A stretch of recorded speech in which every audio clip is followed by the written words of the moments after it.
আমি যারা মাহফিলে এসেছেন সকলকে আন্তরিক মোবারকবাদ জানাচ্ছি। আমাদের ঐক্যতা, আমাদের সংকীর্ণতার কারণে হয়তো আমরা যথেষ্ট জায়গার ব্যবস্থা করতে পারিনি। লক্ষ লক্ষ মানুষ এসেছে, আজ প্রবাসীকে দণ্ড করেছে। আলহামদুলিল্লাহ, আমরা প্রথম সমাজ উন্নয়ন পরিষদের পক্ষ থেকে মৌলানা শহীদুল্লাহ স্মৃতি সংসদের পক্ষ থেকে সকলকে আন্তরিক মোবারকবাদ জানাচ্ছি। আলহামদুলিল্লাহ, আপনারা দোয়া করবেন আমি এবং আমার পরিবার এই মাহফিল প্রতি বছর ইনশাআল্লাহ করেই যাব।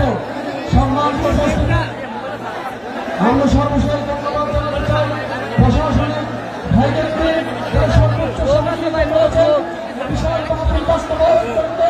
আমরা ধন্যবাদ জানাচ্ছি প্রবাসীদের সহযোগিতা করেছেন শ্রম দিয়ে এই সুন্দর আয়োজন সফল করতে। যারা ভাবছেন এত সুন্দর আয়োজন কেন করেছেন, আপনাদের যখন ভাব করা হবে তখন বুঝবেন এত সুন্দর আয়োজন এত টাকা খরচ করে নিয়ামতুল্লাহ কাজ করে।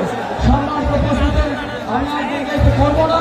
সকলের সুস্থতা কামনা করে আমাদের সকল মুফাসসিরদেরকে মুবারকবাদ জানিয়ে আজকের মতো শেষ করছি। আল্লাহ হাফেজ। আসসালামু আলাইকুম ওয়া রাহমাতুল্লাহি ওয়া বারাকাতুহু।